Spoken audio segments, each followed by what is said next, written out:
When the town looked away, a woman beaten in the street, a town that turned its back, and the one man who refused to let her die alone. Before we begin, if you're watching from anywhere in the world, drop your city in the comments below. I want to see how far Elena's story travels. And if this story moves you, don't forget to hit that like button. Now, let's step back to 1871, to a dusty Texas town where mercy was rarer than water, and one woman's survival would change two broken lives forever. The dust tasted like iron. Elena Moore couldn't tell anymore if it was the dirt or the blood filling her mouth. Her cheek pressed against the street, rough planks biting into her skin, and somewhere above her a man was still talking. His voice carried the smooth certainty of someone who'd never been told no, never been stopped, never been made to answer for anything he'd done. "You see what happens," he said, loud enough for the whole town to hear, "when a woman forgets her place?" She couldn't see him, couldn't see much of anything except the warped grain of the boardwalk 6 inches from her nose and the dark spots spreading beneath her face. Her ribs screamed with every shallow breath. Her left eye had swollen shut. Somewhere during the beating she'd bitten through her lower lip, and now the split flesh throbbed in rhythm with her pulse. The September sun beat down on the back of her neck. Dry heat, merciless heat, the kind that baked the moisture from your skin and left you hollow. She'd stopped trying to get up after the third kick. "Anybody got something to say?" The man's boots appeared in her narrowing field of vision, expensive leather, polished despite the dust. Town boots. Rich man's boots. "Anybody here think this whore deserves better than she got?" Silence answered him. Not the silence of an empty street, but the thick, deliberate quiet of people who were there, watching, choosing to say nothing. Elena had lived in Stillwater, Texas for 11 months, long enough to learn that silence was its own kind of violence. Her husband had been dead for 10 of those months. Daniel Moore had arrived in Stillwater with dreams of building something, a mercantile, a life, a future for the wife he'd married back in Georgia before the war turned the world inside out. He'd been gentle and optimistic, traits that proved fatal in a town built on harder foundations.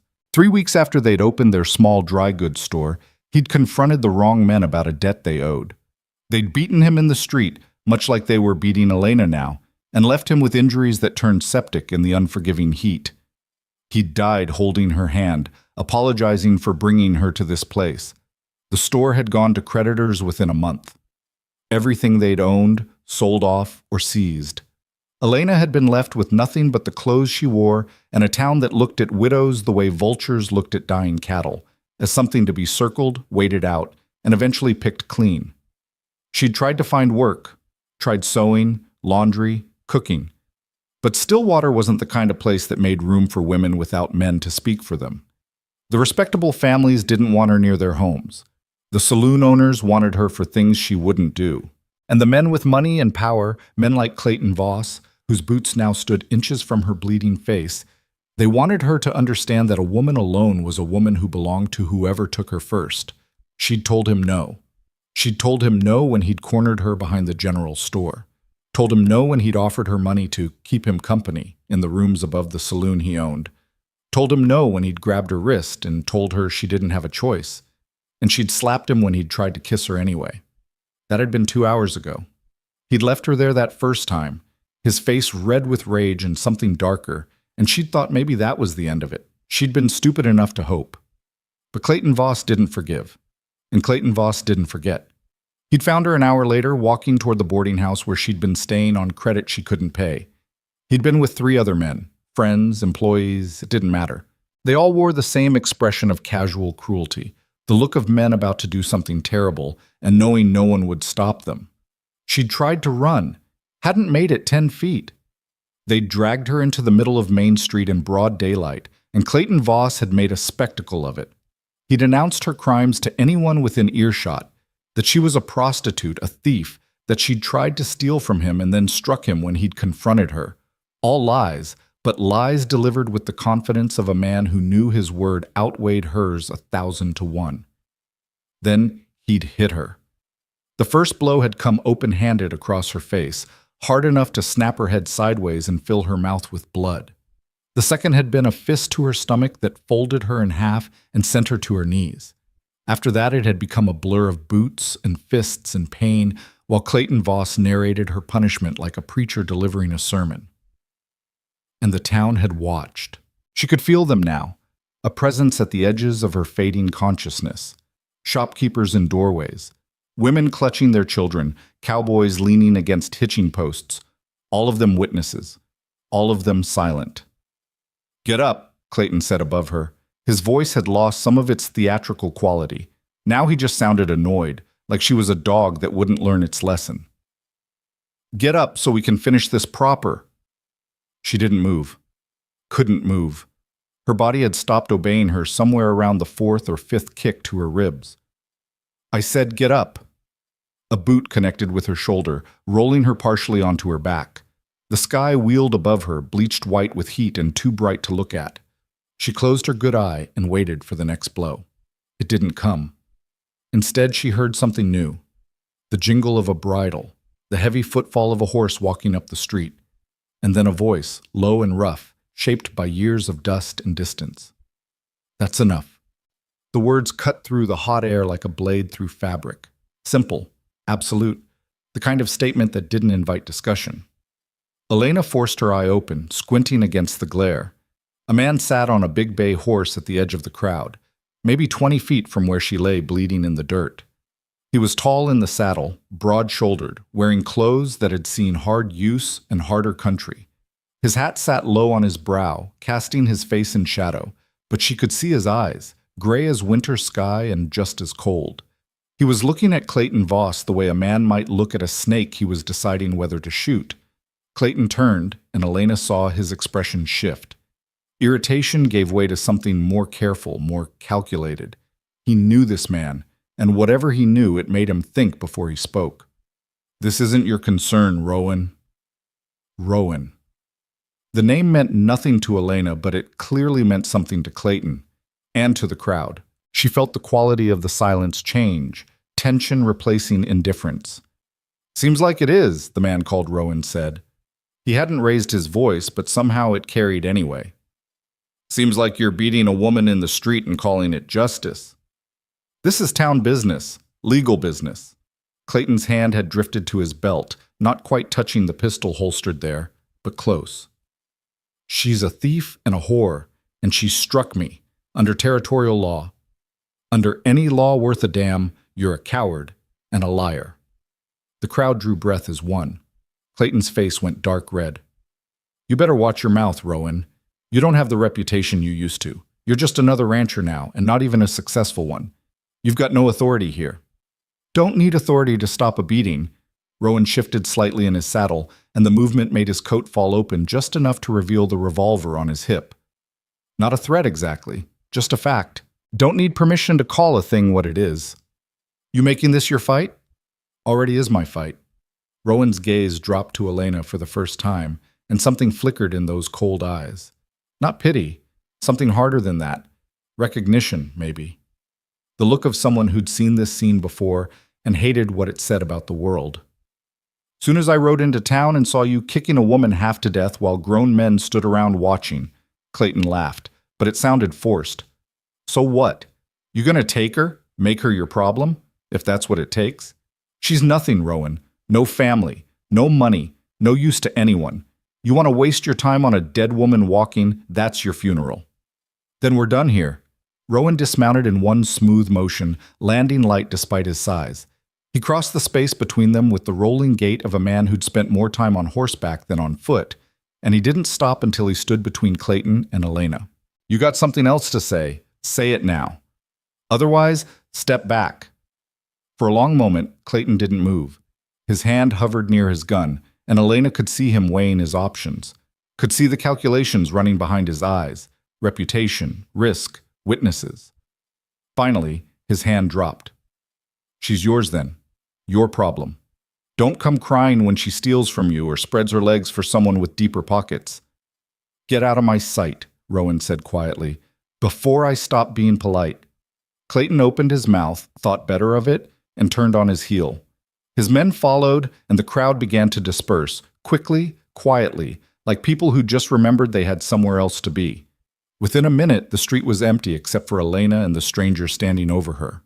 Rowan knelt beside her, moving slowly, keeping his hands visible. Up close, she could see his face clearly for the first time.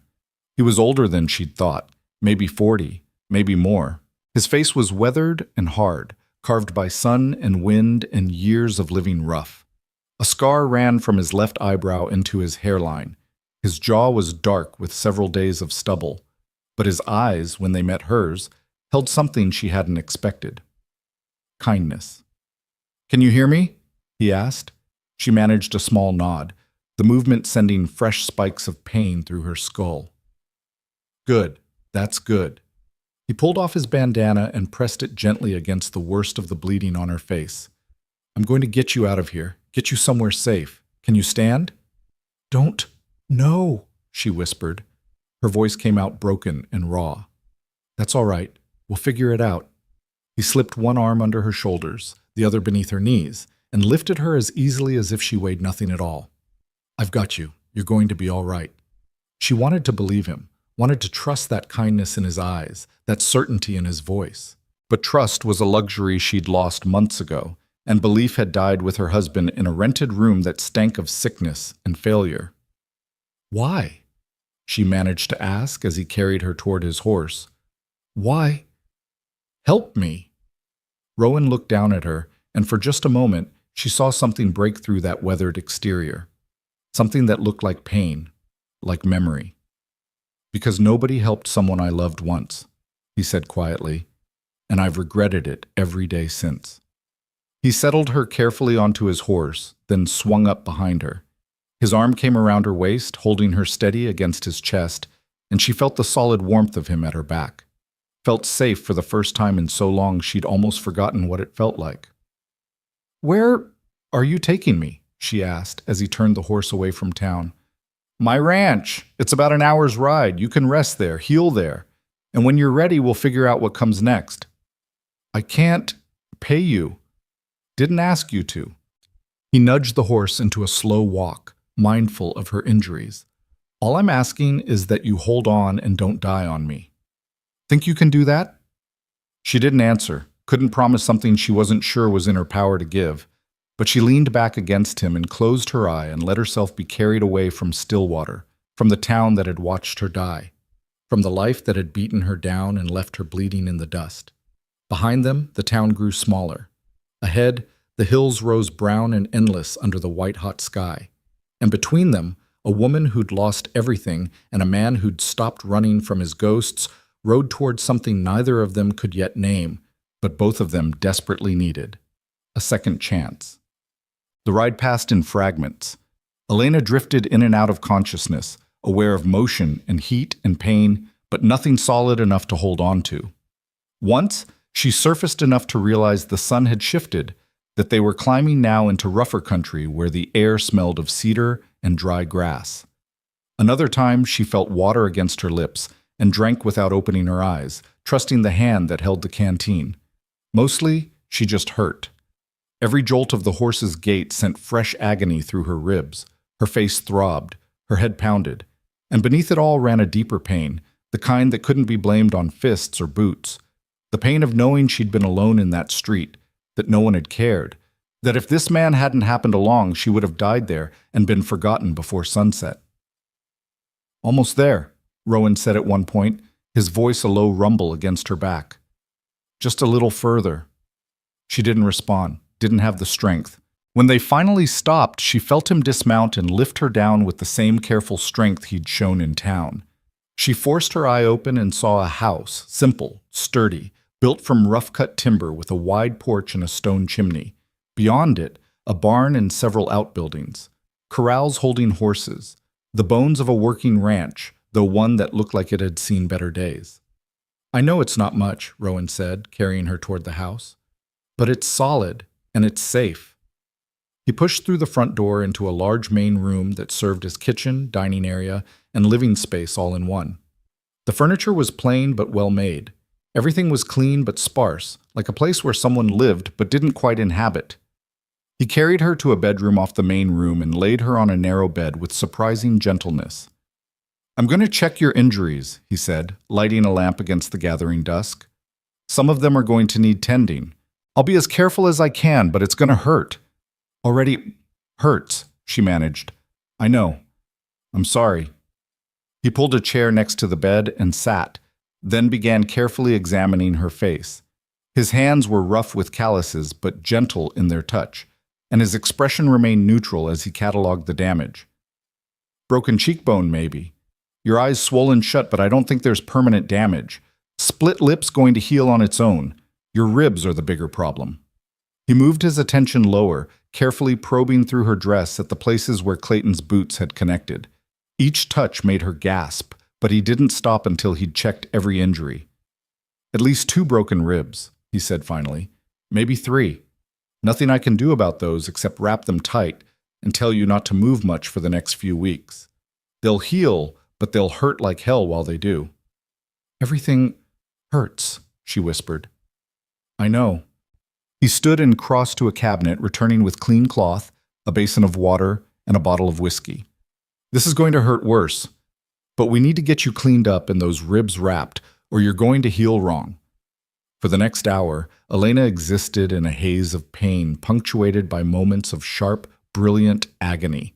Rowan worked with methodical efficiency, cleaning her wounds, wrapping her ribs, tending to every injury with the practiced ease of someone who'd done field medicine before. He offered her the whiskey twice, and both times she drank, coughing at the burn but grateful for the warmth that followed. When he was finally done, he covered her with a blanket and stood looking down at her with an expression she couldn't quite read. You should sleep now, he said. Tomorrow's going to be hard. You'll need your strength. Why are you doing this? The question came out barely above a whisper, but she had to ask, had to understand. You don't know me. Rowan was quiet for a long moment, his gaze distant. When he finally spoke, his voice carried the weight of old grief. I had a wife once, and a daughter. We lived in Kansas, had a farm. Not much, but it was ours.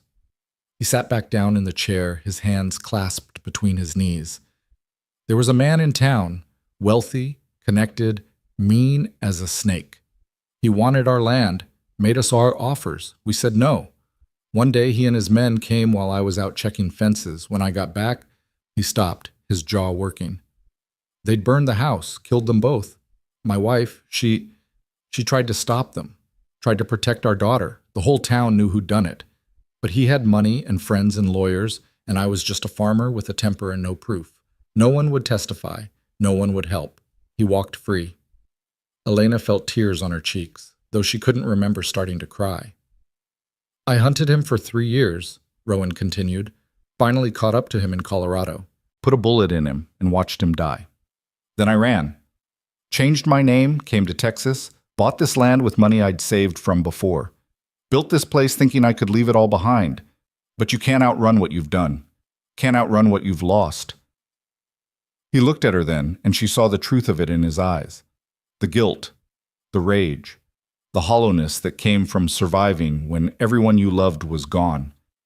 When I saw you in that street, he said quietly, I saw my wife, saw her dying while people watched and did nothing, and I knew I couldn't let it happen again.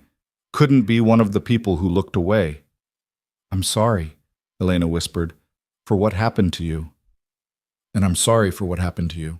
He stood, moving toward the door. Get some rest. I'll be in the next room if you need anything. Rowan? He paused in the doorway.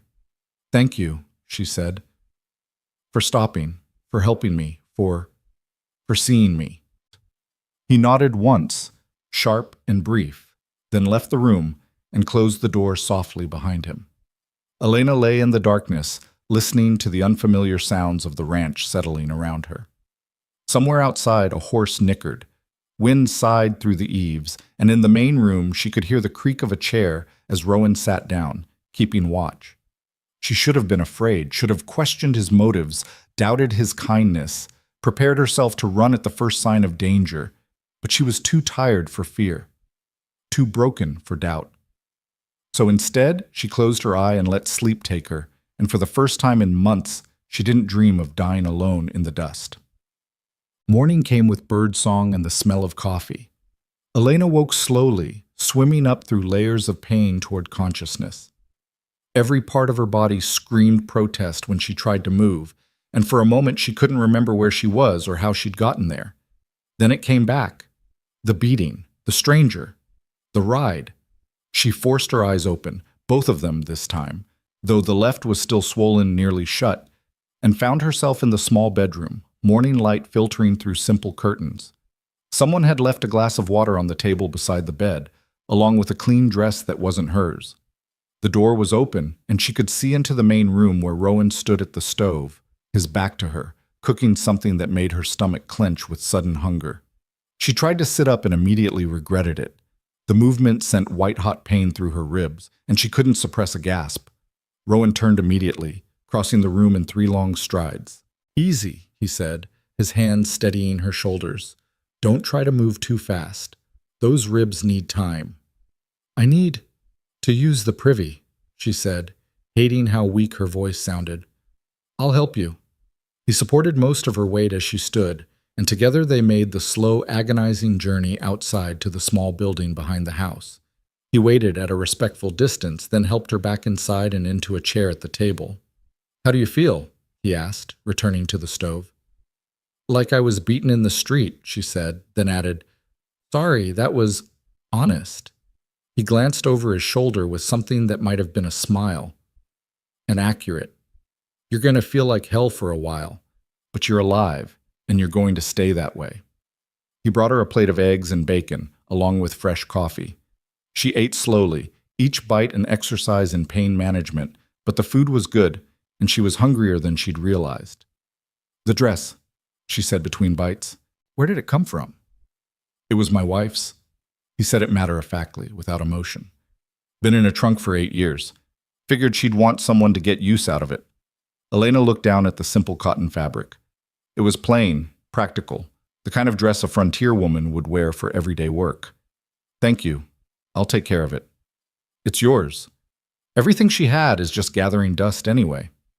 They ate in silence for a while, and Elena found herself studying him in the morning light. He looked tired, like he hadn't slept much. His hair was dark brown going gray at the temples, and the lines around his eyes spoke of years spent squinting into sun and distance. He moved with the efficient economy of someone who'd learned not to waste energy on unnecessary motion. "What happens now?" she asked finally. Rowan set down his coffee. "That depends on you. You're welcome to stay here as long as you need to heal. After that, if you want to move on, I'll give you money and provisions for wherever you want to go. Or if you want to stay, I could use help around the place. I run cattle, but I'm doing most of the work myself. Could use someone to help with the house, the cooking, the 1,000 other things that need doing on a ranch." "You'd pay me?" "Room, board, and wages. Same as I'd pay any hand." Elena looked around the simple room, then back at him. "Why would you do that? You don't know anything about me." "I know you stood up to Clayton Voss. That takes courage." He met her eyes steadily. "And I know you didn't deserve what happened to you. That's enough." What if he comes looking for me?" "Then he'll deal with me." There was no bravado in the statement, just fact. "And if he's smart, he won't. Clayton's a bully, but he's not stupid. He knows I'm not someone he wants to push." "Because of Kansas? Because of what you did?" Rowan's expression hardened. "Because I've got nothing left to lose. That makes me dangerous in ways money and influence can't match." Elena absorbed this, turning it over in her mind. She should be afraid of this man, this stranger who'd killed before and admitted it without shame. Should be planning her escape as soon as she was strong enough. But looking at him now, seeing the grief he carried like a physical weight, she understood something fundamental. Caleb Rowan wasn't dangerous to her. He was dangerous for hers, and that made all the difference. "I'd like to stay," she said quietly. "If the offer's real." "It's real." "Then I accept, and I'll earn my keep. As soon as I'm able, "You'll heal first," he interrupted. "Then we'll talk about work. Right now, your only job is getting better." "I'm not used to being useless." "You're not useless. You're hurt. There's a difference." He stood, gathering the plates. "I need to check on the cattle today. I'll be gone most of the afternoon. You should rest. There's food in the cabinet if you get hungry, and water in the pitcher. Don't try to do anything stupid like cleaning or cooking. Just rest." You sound like you're used to giving orders, she said, a hint of challenge in her voice. He almost smiled. I'm used to people not listening to them, but I'm asking anyway. After he left, Elena sat at the table watching through the window as he saddled his horse and rode out toward the distant hills. The ranch spread around her in all directions, rough, dry country that would break anyone who wasn't tough enough to break it first. But there was a stark beauty to it, too. The way the morning light painted the hills gold, the way the wind moved through the grass like water, the sense of space, of distance from everything that had hurt her. She thought about Clayton Voss, about Stillwater, about the life she'd tried to build there and watched crumble. Part of her wanted to feel angry, to rage against the injustice of it all. But mostly she just felt tired. And for the first time in longer than she could remember, she felt something else too. Hope. Small, fragile, barely there, but real. She stood carefully, every movement measured against her injuries, and made her way back to the bedroom. The bed called to her, and she didn't fight it. She lay down, pulled the blanket over herself, and let sleep take her again. Outside, the wind sang through the eaves. And somewhere in the hills, a lone rider pushed deeper into the wilderness, carrying his ghosts with him, like old friends he couldn't quite leave behind. Elena healed slowly. The first week passed in a blur of sleep and pain, her body demanding rest while it knit itself back together. Rowan kept his distance, respectful of her space, but he was always there when she needed him, helping her walk, bringing her meals, changing the dressing on her worst wounds. He didn't talk much, and she was grateful for that. Silence was easier than conversation, less demanding than trying to explain herself or her past, or what she'd become in Stillwater. But gradually, as her strength returned, they began to share more than just space. It started small, questions about the ranch, about the work that needed doing.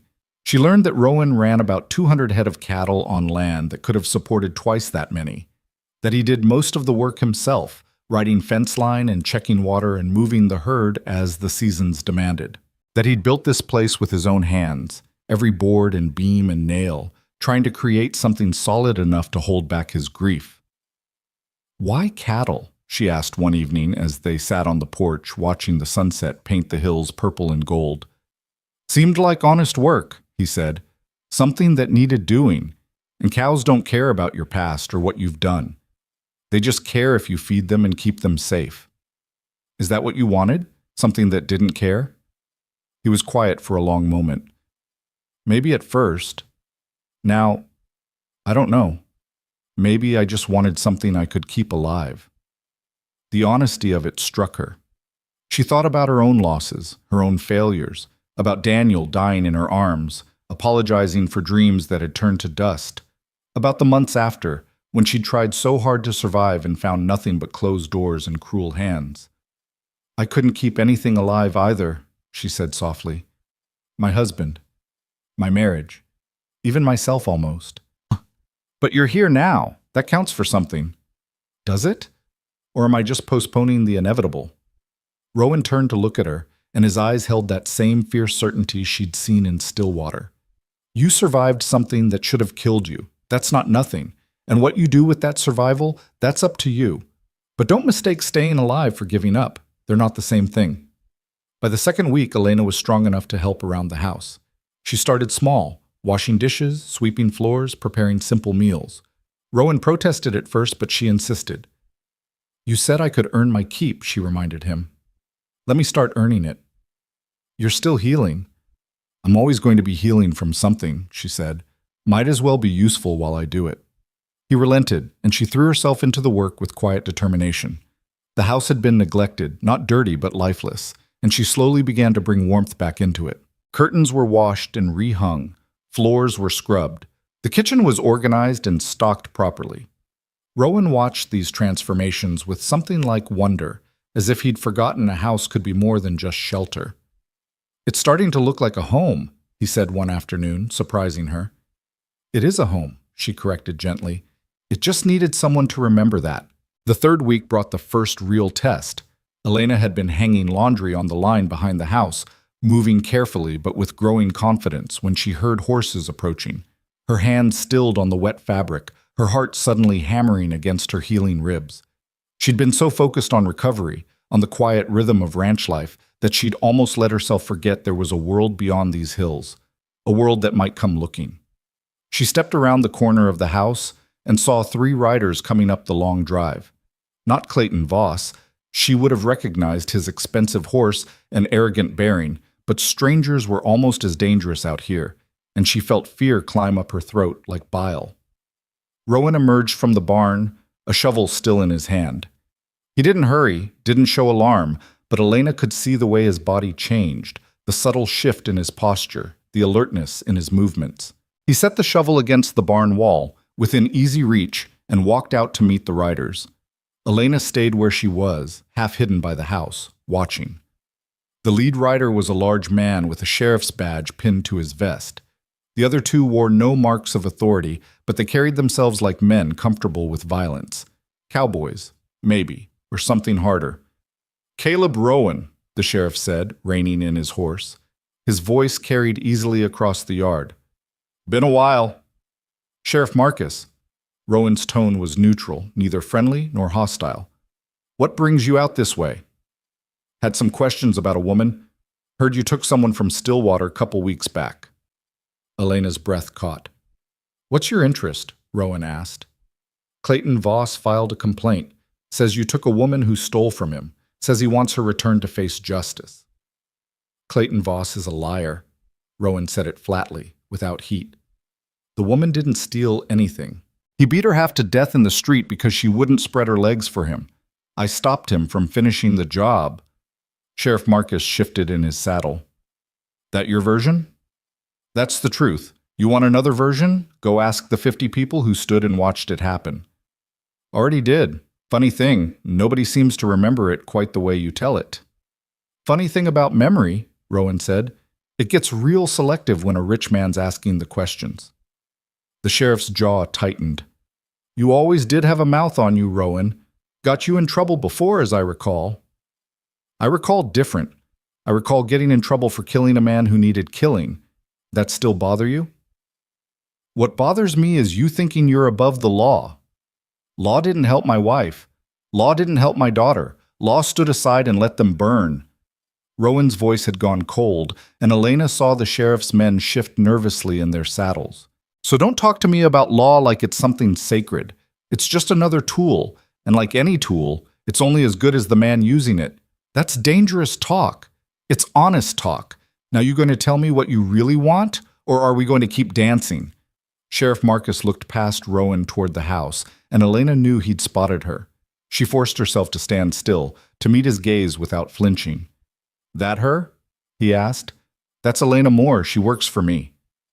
"Voss says her name's Elena, all right. Says she's a prostitute and a thief." "Voss says a lot of things. Most of them are lies designed to cover up what he is, a man who thinks money gives him the right to hurt anyone weaker than him." "You willing to swear to that?" "In front of God and anyone who wants to listen." Rowan took a step forward, and something in the movement made all 3 horses dance nervously. "But here's what I'm not willing to do, Sheriff. I'm not willing to let you take her. She stays here, under my protection, until she decides otherwise, and anyone who's got a problem with that can take it up with me directly." The threat hung in the air between them, unmistakable. Sheriff Marcus studied Rowan for a long moment, and Elena could see him weighing options. Finally, he turned to look at her directly. "Ma'am," he called out, "you staying here of your own free will?"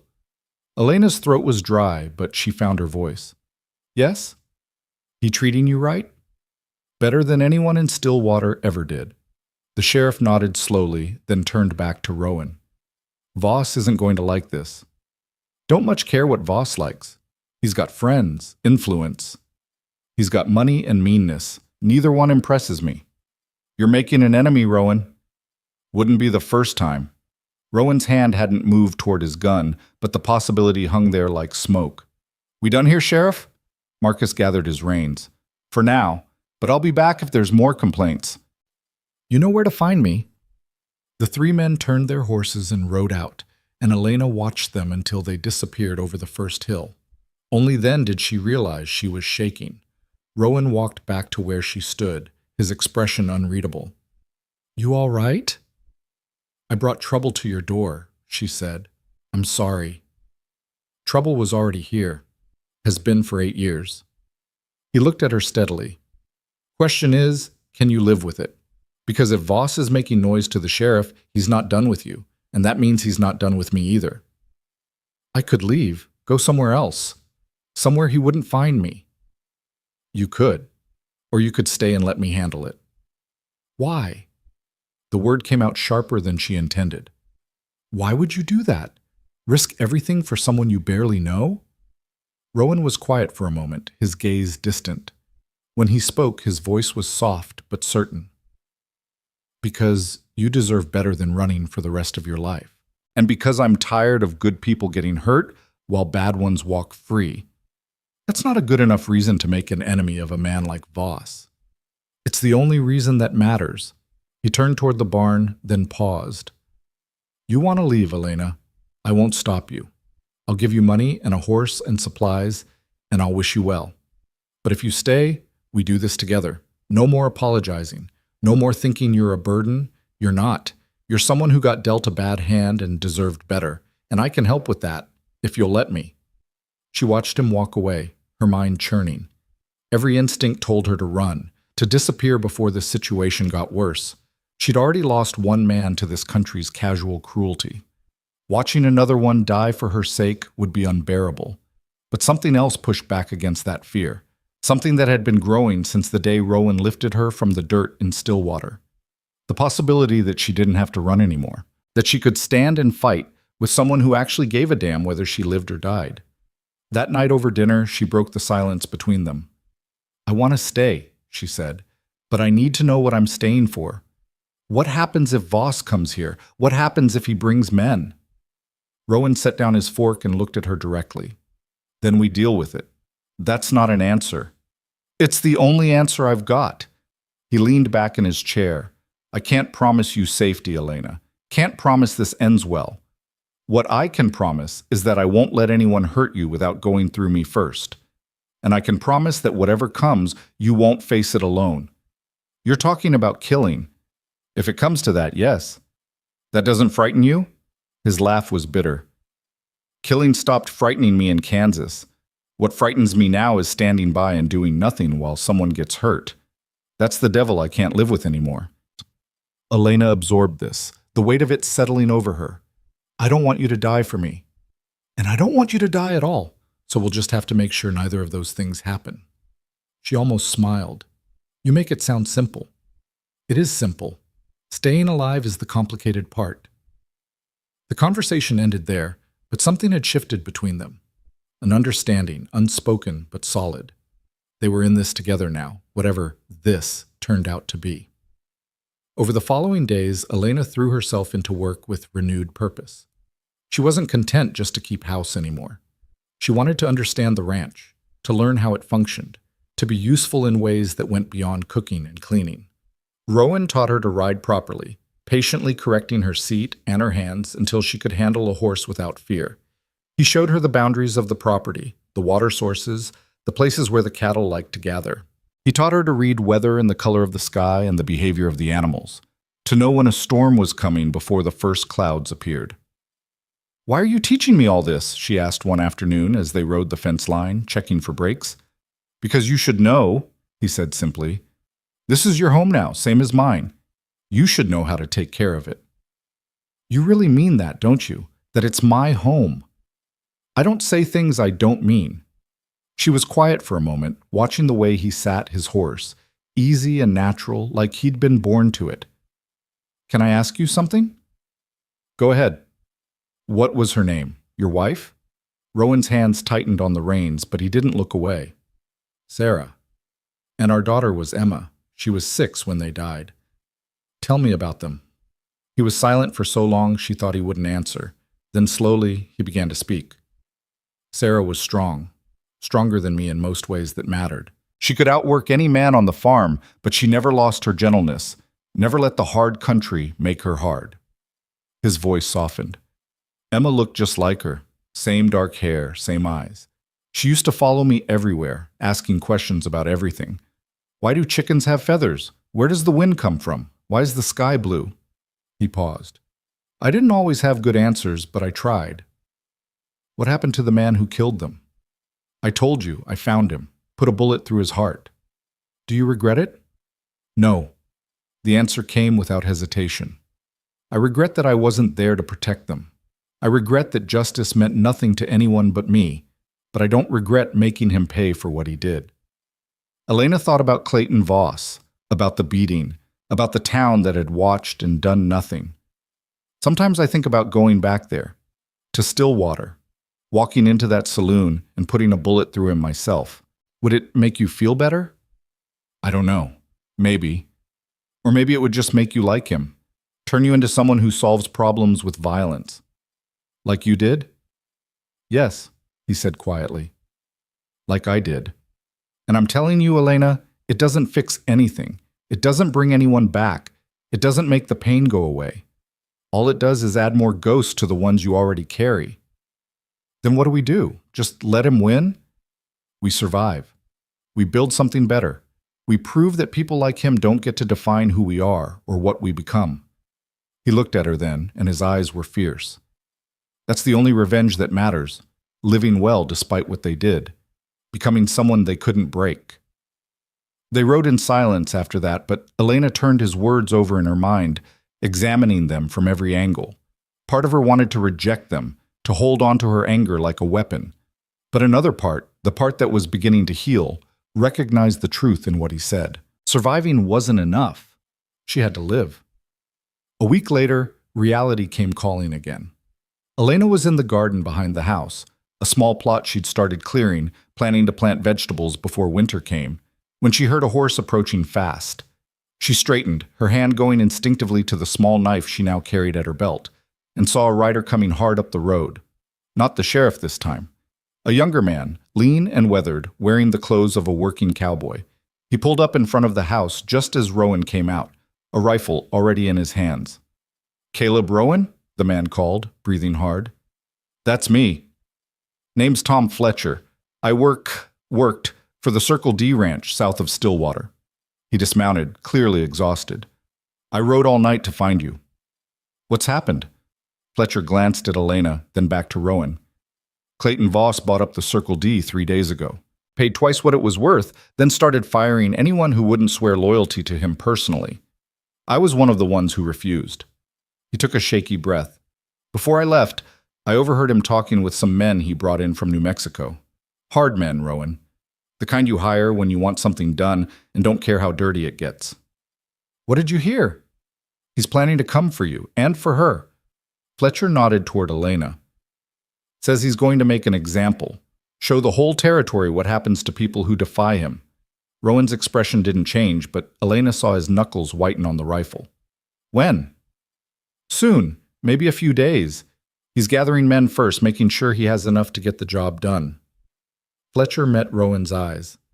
I don't know you, sir, but I know what Voss is, and I couldn't stand by knowing what he's planning without warning you. You took a risk coming here. Some things are worth the risk. Fletcher looked at Elena again, and she saw something like shame in his eyes. I was in Stillwater that day. I saw what he did to you, ma'am, and I didn't stop it. Didn't even try. I've had to live with that these past weeks, and I don't like the man I saw in the mirror. He turned back to Rowan. So I'm here now. If you'll have me, I'd like to help however I can. Rowan studied him for a long moment. You know what you're asking. If you stand with us, Voss will come for you too. I'm already on his list just for quitting. Might as well be there for a good reason. Can you shoot? Well enough. Can you take orders? Better than I can give them. Rowan nodded slowly. All right then. Put your horse in the barn and come inside. We need to talk about what's coming. As Fletcher led his exhausted horse away, Elena moved close to Rowan. How many men do you think Voss will bring? Hard to say. If he's smart, enough to be sure of the outcome. 10, maybe. Maybe more. And we're 3. 3's better than 2, and we've got the defensive position. He looked at the ranch spread around them, and Elena could see him already calculating angles and approaches. This place was built to defend. Stone walls, good sight lines. If we're smart about it, numbers won't matter as much as you'd think. You sound like you've done this before. I have. More times than I care to count. He met her eyes. I'm not going to lie to you, Elena. This is going to be bad. People are going to get hurt. Maybe killed. If you want to leave, now's the time. Fletcher can take you north, get you somewhere safe. No, she interrupted. I'm staying. Elena, I'm staying, she repeated, her voice stronger. This is my home. You said so yourself. And I'm done running from men like Clayton Voss. If he wants me, he can come and take me, but I'm not making it easy. Rowan looked at her for a long moment, and something shifted in his expression. Pride, maybe, or recognition. Then we'd better get ready. The next 3 days passed in focused preparation. Rowan had Fletcher ride the property line, checking for places where riders could approach unseen. Elena helped stockpile supplies, food, water, ammunition, in the house and barn. They moved anything flammable away from the buildings and filled barrels with water in case of fire. Rowan taught Elena to shoot properly, spending hours with her behind the house until she could hit a target at 50 yards more often than not. Her hands shook the first time she fired the rifle, the kick bruising her still tender shoulder. But she gritted her teeth and kept at it until the weapon felt less like a foreign object and more like a tool she could actually use. You're a natural, Fletcher said one afternoon, watching her put 3 shots in a tight group on the target. Most people flinch right before they pull the trigger. You don't. I learned not to flinch a long time ago, she said quietly. In the evenings, the 3 of them sat at the kitchen table and talked strategy. Rowan sketched maps on paper, showing approaches and firing positions. They discussed scenarios, planned responses, tried to anticipate every possibility. The house is stone, so fire won't work easily, Rowan said. They'll try to pin us down, cut us off from water and supplies. If we let them surround us, we're done. So we don't let them, Fletcher said. We hit them before they're set, disrupt their approach. That means going out to meet them. Risky. Everything about this is risky. Elena looked at both men. But sitting here waiting to be attacked seems worse than taking the fight to them. Rowan nodded slowly. Agreed. But we'll need to know when they're coming, where they're coming from. I can ride out tomorrow, Fletcher offered. Scout the approaches, see if I can spot them before they get close. Do it, and be careful. Voss isn't stupid. He might have scouts of his own. The next morning, Fletcher rode out before dawn. Elena watched him go, then turned to find Rowan standing beside her. Are you afraid? She asked. Yes, he said simply. Fear's what keeps you alive, long as you don't let it control you. I keep thinking about your daughter, about Emma, how scared she must have been. Rowan's jaw tightened. Every day. But I can't change what happened to her. All I can do is make sure it doesn't happen to someone else. Is that what I am to you? A second chance. He turned to look at her, and his eyes held more emotion than she'd seen in them before. You're not a second chance, Elena. You're your own person with your own life and your own choices. But helping you, protecting you, maybe that's my second chance, a chance to be the man I should have been 8 years ago. She reached out and took his hand, surprising them both. His palm was rough with calluses, warm and solid. You're a good man, Caleb Rowan. Whatever happens, I want you to know that. He squeezed her hand gently, then let go. Let's make sure we both live long enough for it to matter. Fletcher returned near sunset, riding hard. Rowan and Elena met him in the yard, and the news was written on his face before he spoke. They're coming, he said, dismounting. I saw them maybe 10 miles south, 12 men, well armed. They're moving slow, but they'll be here by tomorrow afternoon at the latest. 12, Rowan said quietly. Voss isn't taking chances. There's more. I recognize some of them. They're not ranch hands or cowboys. They're gunmen, professional killers. Elena felt ice in her stomach. He's not planning to arrest me. He's planning to execute us all. That's what it looks like. Fletcher's face was grim. I'm sorry I brought this to your door.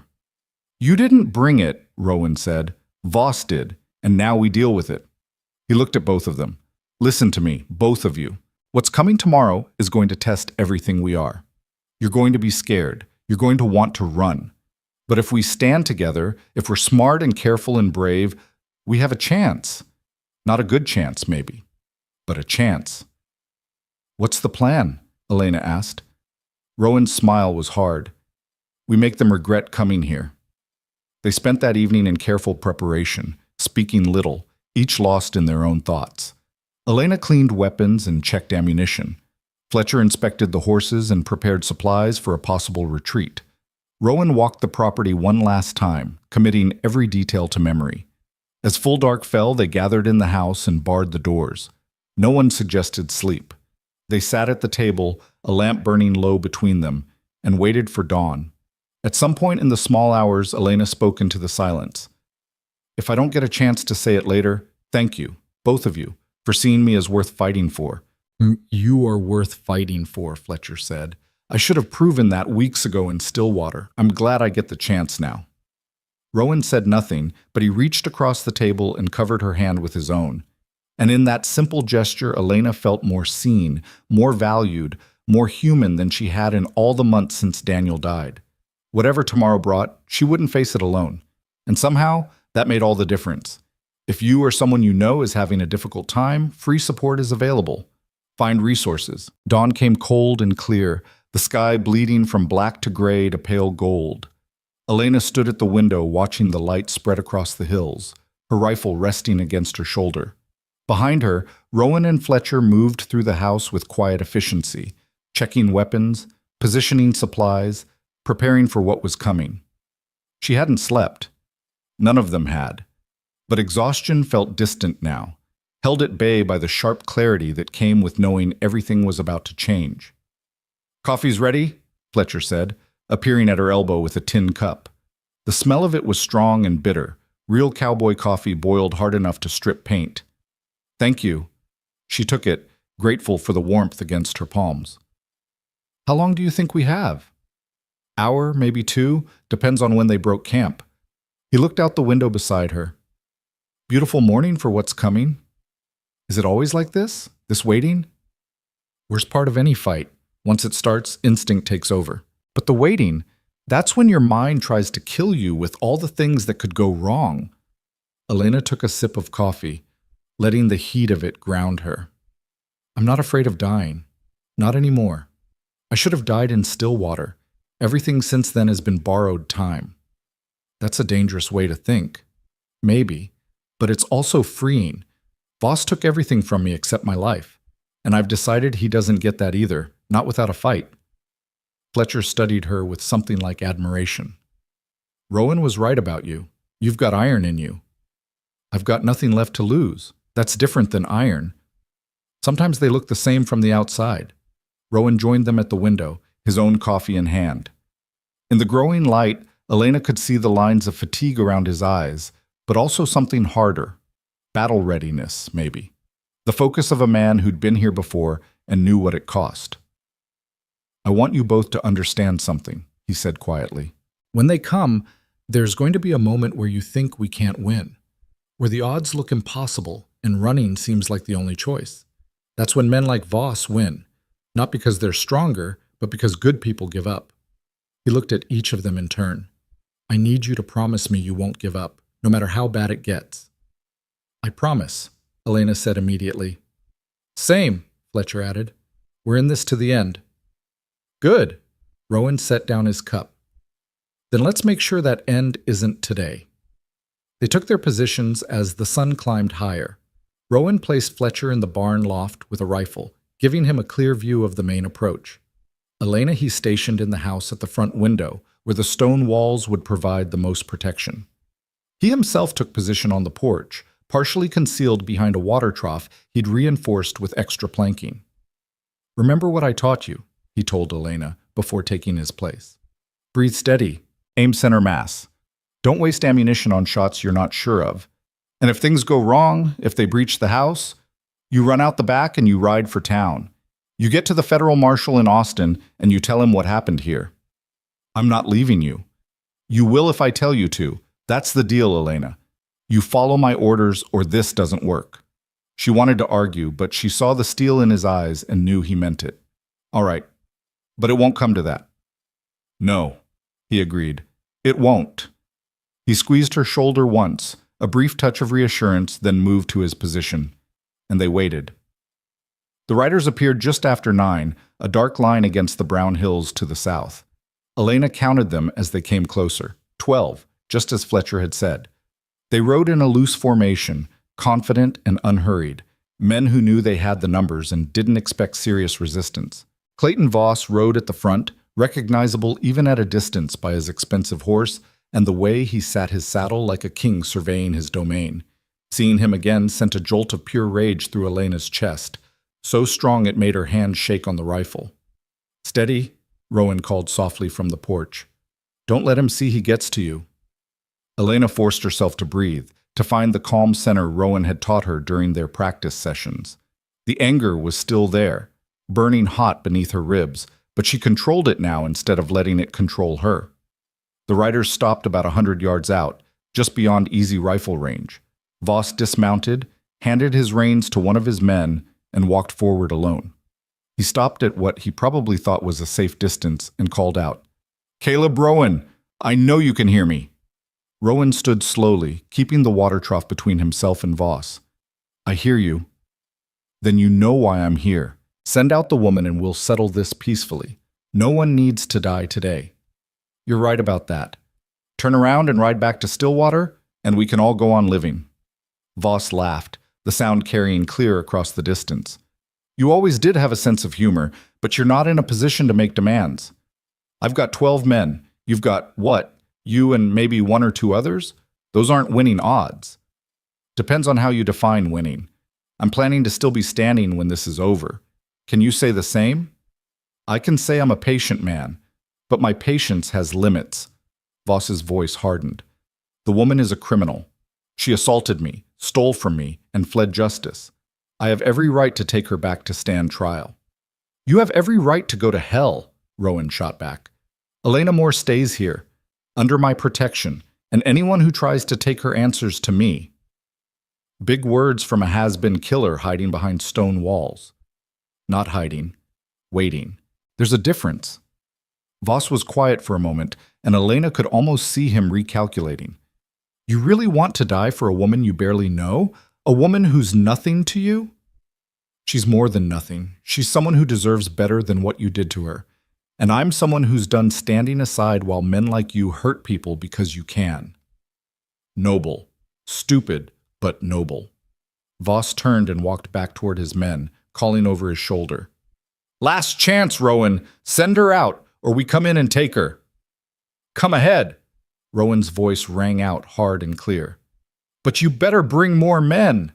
Voss mounted his horse, and Elena saw him gesture to his men. They spread out, forming a wide arc around the ranch buildings. Professional tactics. These weren't cowboys or ranch hands. Fletcher had been right. These were hired guns who knew their business. "Here we go," Rowan said quietly. "Remember, controlled fire. Make every shot count." The first shot came from one of Voss's men, a ranging shot that kicked up dirt 20 feet short of the house. Testing. Seeing where the defenders were positioned, Fletcher answered from the barn loft, and one of the riders jerked backward in his saddle. Not a killing shot, but enough to make the man wheel his horse away, clutching his shoulder. "First blood to us," Fletcher called. The response was immediate and overwhelming. Voss's men opened up with a ragged volley, bullets thudding into the stone walls of the house and the wooden beams of the barn. The sound was deafening, a continuous crack and whine of lead-seeking flesh. Elena ducked below the window, her heart hammering.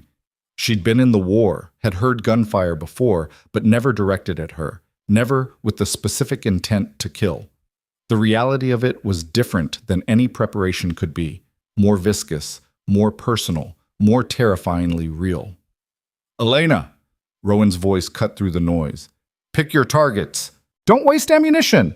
She forced herself to rise, to sight down the rifle barrel at the men spread across the yard. One rider was moving closer, using his horse as cover while he advanced on the house. Elena led him slightly, just as Rowan had taught her, and squeezed the trigger. The rifle bucked against her shoulder. The rider's horse reared, and the man tumbled from the saddle. He scrambled for cover behind a water barrel, and Elena couldn't tell if she'd hit him or just spooked his mount. No time to wonder. Another rider was circling toward the barn. She tracked him, fired, missed, adjusted, fired again. This time the bullet caught him in the leg and he went down hard, his horse bolting. "Good shooting," Rowan called.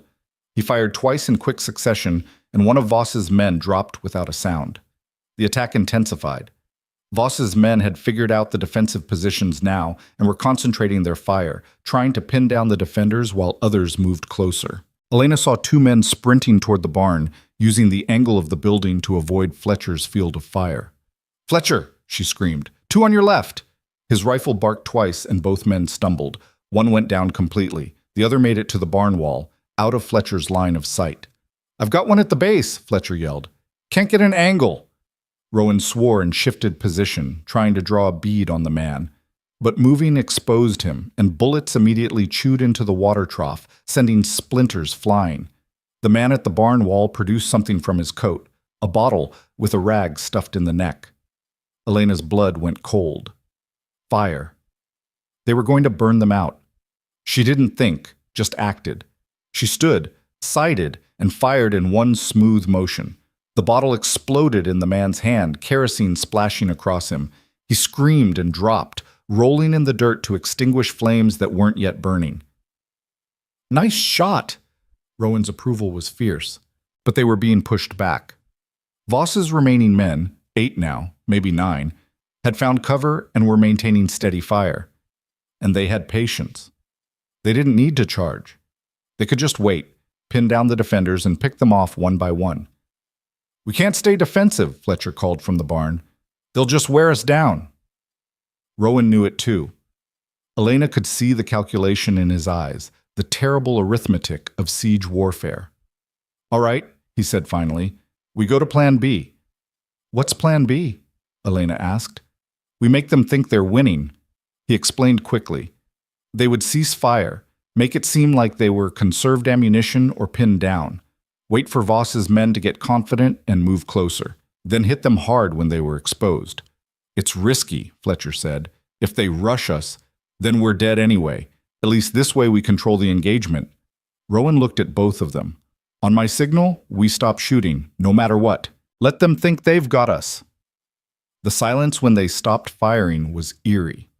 For a long moment, nothing happened. Then Elena heard Voss's voice calling orders, heard men moving, boots crunching on gravel and dirt.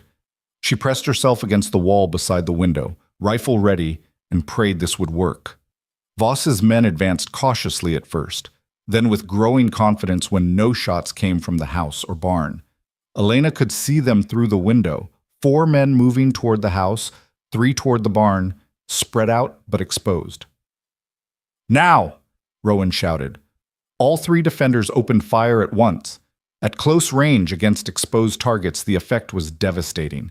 2 of the men advancing on the house went down immediately. A third took a bullet in the chest and staggered back, dropping his rifle. The 4th dove for cover, but Rowan's second shot caught him before he made it. Fletcher was equally effective. 2 men dropped near the barn, and the third retreated, firing wildly. But the victory was short-lived. The man Elena had shot earlier, the one behind the water barrel, had used the distraction to circle around. He burst through the back door of the house while Elena was focused on the window, his pistol already drawn. Time seemed to slow. Elena saw him, saw the gun coming up, knew she couldn't bring the rifle around fast enough. Her mind registered these facts with crystal clarity, along with the absolute certainty that she was about to die. Then Rowan was there, moving faster than a man his size should be able to move.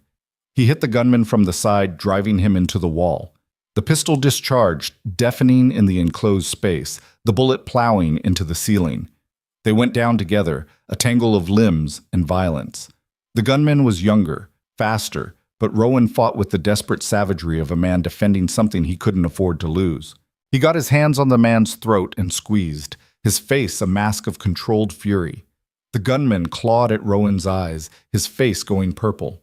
His legs kicked, his body thrashed. And then, suddenly, he went still. Rowan held on for another 5 seconds, making sure, then released him and stood. His hands were shaking.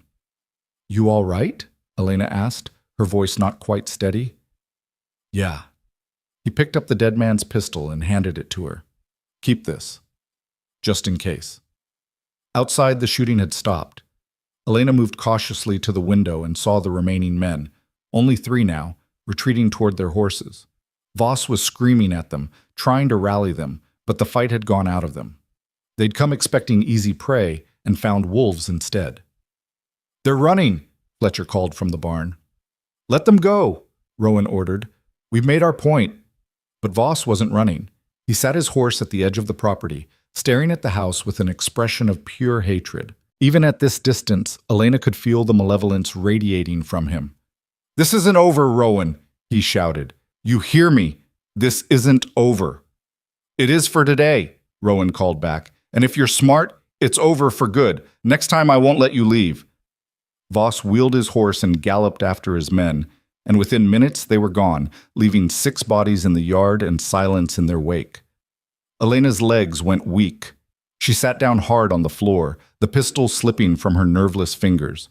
The adrenaline that had sustained her through the fight was draining away, leaving her hollow and shaking. Rowan came and knelt beside her. "Hey, look at me." She raised her eyes to his face. "You did good," he said quietly. "Real good. You kept your head, made your shots count, probably saved Fletcher's life with that warning. You should be proud." "I killed people," she whispered. "You defended your home, defended yourself. That's not murder, Elena. That's survival." "Will it always feel like this?" "Like what? Like I want to throw up and scream and cry all at the same time?" His expression softened. "Yeah, probably. And that's how you know you're still human. The day it stops bothering you is the day you need to worry." Fletcher came in through the front door, his rifle over his shoulder. His shirt was torn and there was blood on his sleeve, but he was grinning. "We did it. We actually did it."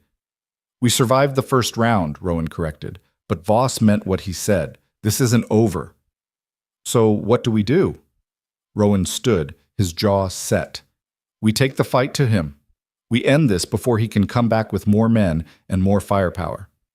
Elena looked up at him. "You mean go to Stillwater?" "I mean finish what we started. Voss thinks he's untouchable because he's rich and connected. Time to show him that money doesn't stop bullets." "That's a suicide mission," Fletcher said. "He'll have the whole town on his side. He'll have the people too afraid to stand against him. But fear only works until someone calls the bluff." Rowan looked at both of them. "I'm going. Tonight. With or without you. But I'd rather it be with." Elena stood, ignoring her shaking legs. "I'm going. Elena, I'm going," she repeated. "This is my fight as much as yours. More, maybe. And I'm done letting other people fight my battles." Fletcher sighed. "Well, I've come this far. Might as well see it through to the end." He managed a wry smile. "Besides, somebody's got to keep you two from getting killed." "Then we'd better prepare," Rowan said. "We ride at sunset. And when we get to Stillwater, we're going to give Clayton Voss a choice. Leave the territory for good, or face justice. Real justice." They spent the afternoon in grim preparation. Bodies had to be moved, weapons had to be cleaned and reloaded, horses had to be readied.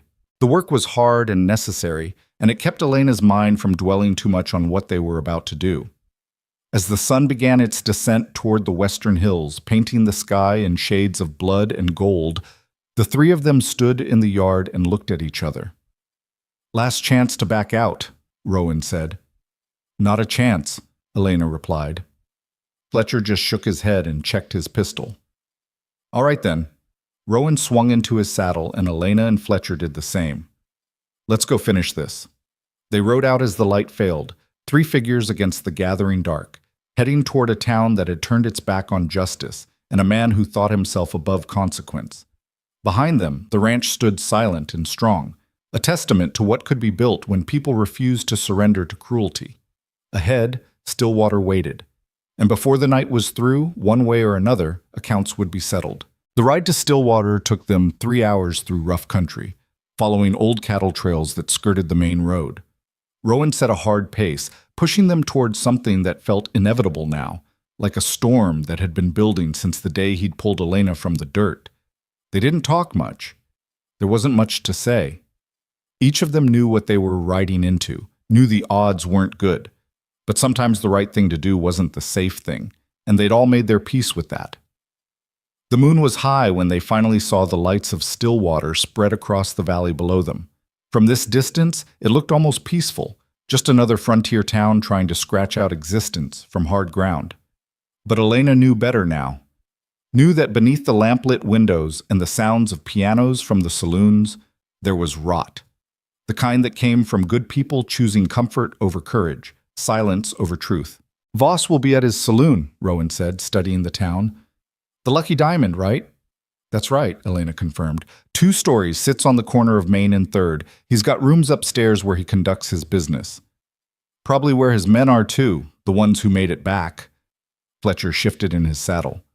So, how do we do this? Ride in shooting? We ride in talking, Rowan said. We give him a chance to surrender, to leave peacefully. If he takes it, fine. If not, he let the sentence hang. You really think he'll surrender? Elena asked. No, but I want the people of Stillwater to see we tried. Want them to know we gave him every chance. Rowan's eyes were hard in the moonlight. When this is over, I want there to be no question about who was in the right. They rode down into the valley, approaching the town from the west. It was late enough that the streets were mostly empty, just a few horses tied up outside the saloons and the sound of raucous laughter from behind closed doors. They tied their horses 2 buildings down from the Lucky Diamond and approached on foot.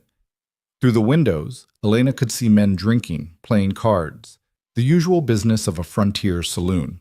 And there, at a corner table, sat Clayton Voss surrounded by his remaining men. He saw them the moment they pushed through the doors. The room went quiet as a grave. Voss's face went from shock to rage to something colder in the space of 3 heartbeats. He stood slowly, his hand hovering near his pistol, his eyes locked on Rowan. The 3 men with him, survivors from the ranch attack, pushed back their chairs and spread out, creating angles. Professional moves from professional killers. You've got some nerve walking in here, Voss said, his voice carrying across the silent room. After what you did today. After what I did? Rowan's laugh was sharp and humorless. You brought 12 men to kill 3 people and got sent running with your tail between your legs. That's not on me. That's on you for thinking money made you bulletproof. You murdered 6 of my men. I defended my home. There's a difference. Rowan took 2 steps further into the room, and Elena noticed how the other patrons were edging toward the walls, getting clear of the line of fire. But I'm not here to argue the past. I'm here to talk about the future. I'm listening. Voss's hand stayed near his gun. You've got 2 choices. First choice is you pack up tonight, leave this territory, and never come back. You go somewhere else, start over, and we never see each other again. And the second choice?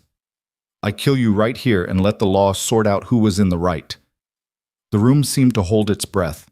Elena could hear her own heartbeat, feel the weight of the pistol at her hip. Beside her, Fletcher had positioned himself to cover Voss's men, and she could see the concentration in his eyes, the readiness. Voss smiled, and it was the coldest thing Elena had ever seen. You think you can just walk into my town, threaten me in my own establishment, and walk out alive? You've lost your mind, Rowan. Your town? Rowan gestured around the room. These people aren't yours. This town isn't yours. You've just convinced everyone you're too dangerous to stand against. But that ends tonight. Big words from a man outnumbered. Am I? Rowan raised his voice, addressing the whole room. How many of you actually want Clayton Voss here? How many of you sleep better knowing he's in charge? How many of you think he makes this town better instead of worse? Silence answered him, but Elena saw something in the faces of the men pressed against the walls. Shame, maybe. Or recognition. The acknowledgement of a truth they'd been avoiding. That's what I thought, Rowan continued. You're all afraid, and I understand that. Fear's a powerful thing, but it's also a choice. You can choose to let this man run your lives, or you can choose to stand up. Right here. Right now. They won't help you, Voss said confidently. They know what happens to people who stand against me. Like Daniel Moore? Elena's voice cut through the room like a blade, surprising even herself. She stepped forward, her hand resting on her pistol. Like my husband, who confronted you about a debt and ended up beaten so badly he died from his injuries? Is that what happens? Voss's eyes narrowed. Your husband was weak. He picked a fight he couldn't win. He asked for money you owed him. That's not picking a fight. That's asking for what's right. Elena's voice grew stronger, fed by months of suppressed rage and grief. And you killed him for it, just like you tried to kill me, just like you'll kill anyone who doesn't bow down and kiss your boots. Careful, woman. You're in no position to make accusations. I'm in the perfect position. I'm someone you already tried to destroy who's still standing. What are you going to do, beat me again? You already did your worst, and I survived. She looked around the room, meeting eyes that had watched her beaten in the street. All of you know what he is. All of you know what he's done. And all of you looked away because it was easier than doing what's right. An older man near the bar shifted uncomfortably. Ma'am, with respect, you don't understand how things work here. I understand perfectly. I understand that evil wins when good people decide it's not their problem. She turned back to Voss. But it is your problem. Because he won't stop with me, or with my husband, or with Rowan. He'll keep taking and taking until there's nothing left of this town but fear and ashes. Enough! Voss snapped. His composure was cracking, rage bleeding through the cracks. You want to die so badly, I'll oblige you right here. His hand dropped toward his gun. Rowan was faster. His pistol cleared leather in a blur of motion and leveled at Voss's chest. Don't! Voss froze, his hand an inch from his gun. His men had drawn too, but Fletcher already had them covered with his rifle. The standoff hung in the air, tense and brittle. One wrong move from turning the saloon into an abattoir. You won't shoot, Voss said, but there was uncertainty in his voice now. Not in cold blood, not with all these witnesses. You're right, Rowan said. I won't shoot you in cold blood. But you draw that gun, and I'll put you down like the rabid dog you are. That's not murder. That's justice. There's no justice out here. Only power. Then let me show you what power looks like when it's backed by something more than money. The saloon doors swung open behind them, and Sheriff Marcus walked in with 2 deputies. Elena's heart sank. If the law was on Voss's side, this was over. But Marcus didn't draw his weapon. He just stood there, looking tired and old, and when he spoke, his voice carried regret. That's enough. All of you. Lower your weapons. Sheriff, Voss said, relief flooding his face. Thank God you're here. These people broke into my establishment, threatened my life. I know what they did, Clayton. I also know what you did. Marcus met Voss's eyes steadily. I know you hired those men to attack Rowan's ranch. I know you've been running this town through fear and violence for too long. And I know I should have stopped you years ago. You can't be serious. You work for me. I work for the people of this town, or I'm supposed to. The sheriff's hand moved to his own gun. And I'm done looking the other way while you turn this place into your personal kingdom. Voss's face went purple with rage. You senile old fool, you think you can turn on me? I own you. I own this whole damn town. Nobody owns people, Clayton. That's something you never understood. Marcus looked at Rowan. I can't let you kill him, but I can arrest him, take him to Austin, let a real court decide what happens. That good enough? Rowan considered this, his gun still trained on Voss. Elena could see him weighing it, the need for revenge against the promise of actual justice. Finally, slowly, he lowered his weapon. That's good enough.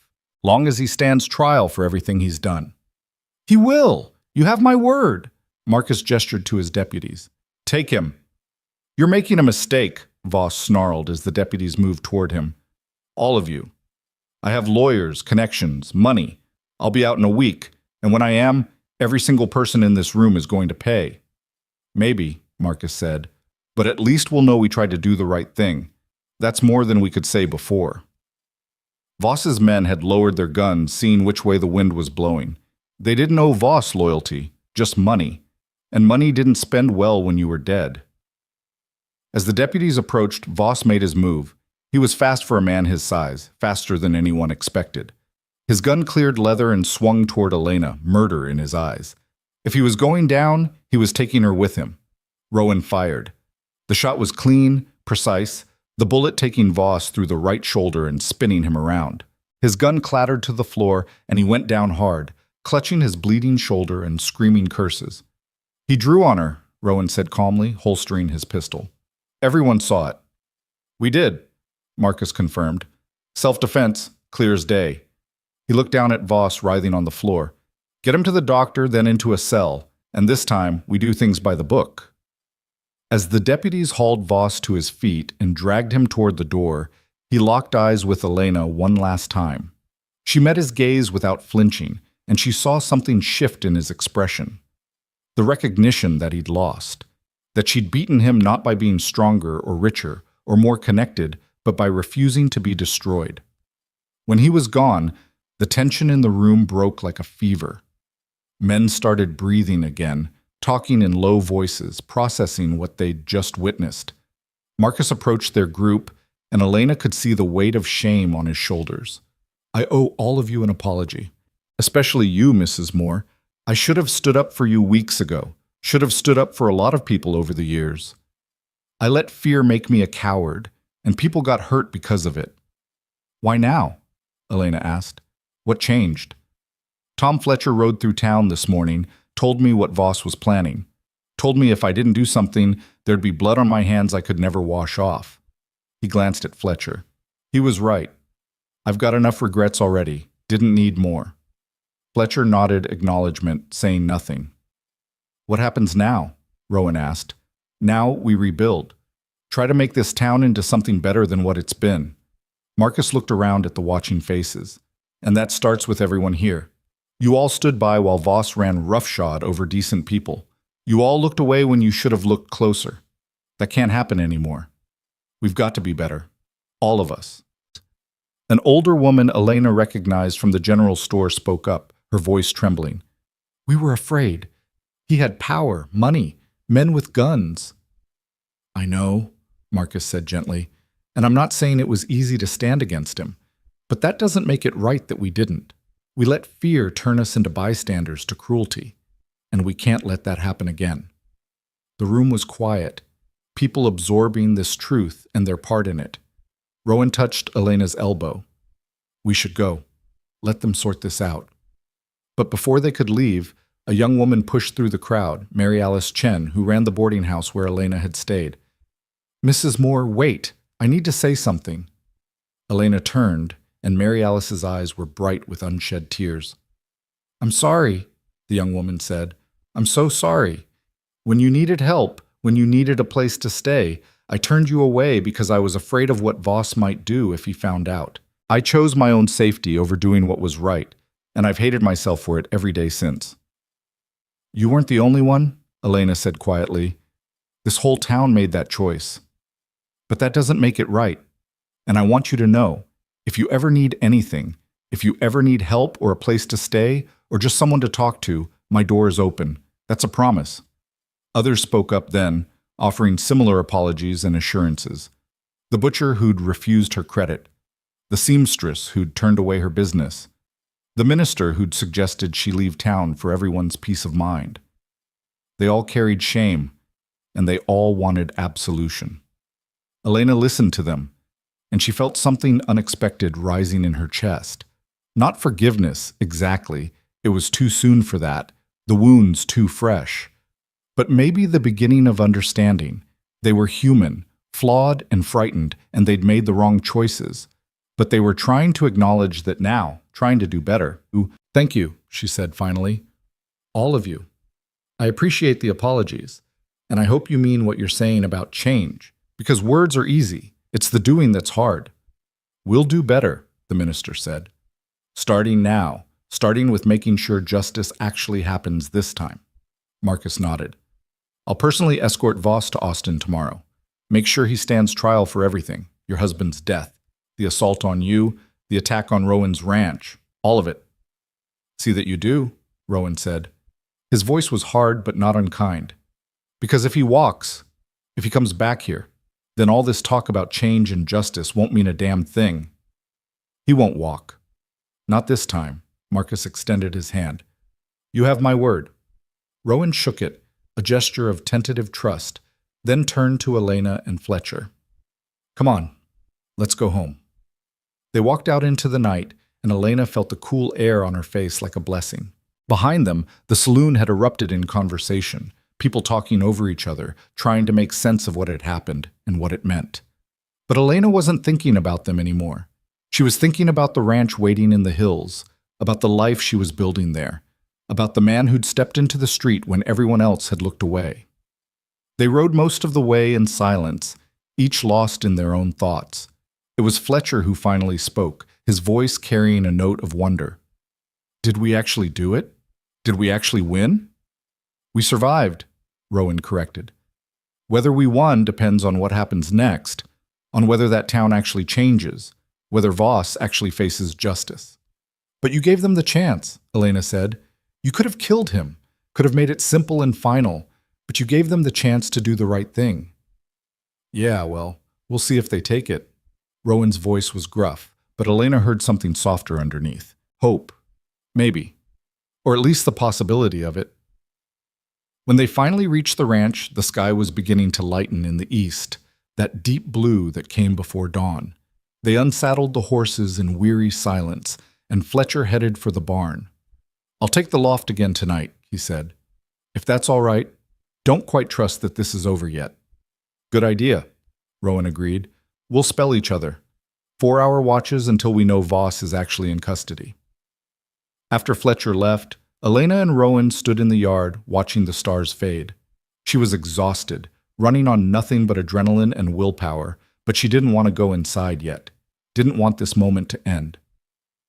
Thank you, she said quietly, for everything, for saving my life, for giving me a home, for making me feel like I was worth fighting for. You were always worth fighting for, Rowan said. You just needed someone to see it. Why did you see it? When everyone else looked away. He was quiet for a long moment, his gaze distant. Because Sarah deserved someone to fight for her, and nobody did. And I can't let that keep happening. Can't keep being a world where good people get hurt and bad people win just because everyone's too afraid to stand up. Elena understood then. Understood that this had never really been about her, not entirely. It had been about a man trying to save the people he couldn't save before, trying to make right a wrong that could never truly be made right. But that didn't make it less real. Didn't make his protection less genuine or his caring less true. I'm not her, Elena said gently. I'm not Sarah. I know that. Do you? Because sometimes I think you see her when you look at me, see the woman you couldn't save. Rowan turned to face her fully, and his eyes were clear and present. When I first saw you in that street, maybe I did see Sarah. But that's not who I see now. Now I see Elena Moore, a woman who survived hell and came out stronger. A woman who learned to shoot, learned to fight, learned to stand up for herself. You're not Sarah. You're not anyone but yourself. And that's exactly who I'm proud to know. The words hit her harder than she expected, bringing tears to her eyes. I was so broken when you found me, so ready to just give up and die. But you didn't. You chose to live. And that choice, that strength, that's all you, Elena. I just gave you a place to heal. The healing itself, that was your doing. She wiped at her eyes, embarrassed by the tears. What happens now? Assuming Voss goes to trial, assuming he's actually convicted. What do we do with our lives? We keep building, keep making this place into something good. He gestured around at the ranch. I've been alone here for 8 years, just going through the motions. But these past weeks, with you and Fletcher here, it's starting to feel like more than just a place to hide from the past. It's starting to feel like a real home. Is that what you want? For us to stay? If that's what you want, I'm not trying to replace what you lost, Elena, your husband, your dreams of what your life would be. But if you want to build something new here, if you want to help me turn this ranch into something that matters, I'd be honored to have you. Elena looked around at the buildings, catching the first light of dawn, at the corrals and the barn and the house that had become her sanctuary. She thought about everything she'd lost and everything she'd found, about the woman she'd been, and the woman she was becoming. I want to stay, she said finally, not because I'm afraid to leave or because I don't have anywhere else to go, but because this feels like where I'm supposed to be, like I've finally found the place I can build a life that's actually mine. Rowan smiled and it transformed his face. Then welcome home, Elena Moore, for however long you want it. They stood there as the sun crested the hills, painting the world in shades of gold and pink, and Elena felt something settle in her chest. Peace, maybe. Or at least the beginning of it. She'd been beaten, broken, left for dead. But she'd survived. More than survived. She'd fought back, stood up, refused to be destroyed. And now, standing in the morning light with a man who'd given her the chance to become strong again, she understood something fundamental about herself. She wasn't a victim anymore. Wasn't someone things happened to, someone who waited for others to decide her fate. She was a survivor, a fighter, someone who'd been knocked down and gotten back up, and that made all the difference. The next weeks passed in a strange kind of limbo, waiting for news from Austin, waiting to see if justice would actually be served, or if Voss would use his money and connections to slip free. Fletcher stayed on at the ranch, proving himself invaluable with the cattle and the daily work that never seemed to end.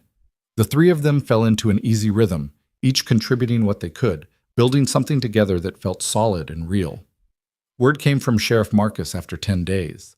Voss was being held in the federal jail in Austin, awaiting trial. The charges were serious: conspiracy to commit murder, assault, attempted murder, corruption. The evidence was strong, built not just on Elena's testimony, but on statements from a dozen people in Stillwater who'd finally found the courage to speak up. "He's not getting out," Marcus wrote in his letter. "Not this time. The prosecutor says it's one of the clearest cases he's seen.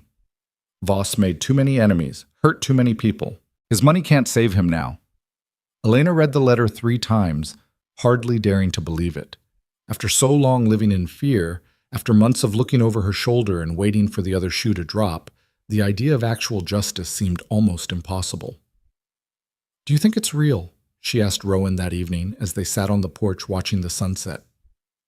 "Do you think he'll actually pay for what he did? I think we've done everything we can. The rest is up to the law." He glanced at her. "How do you feel about it?" "I don't know.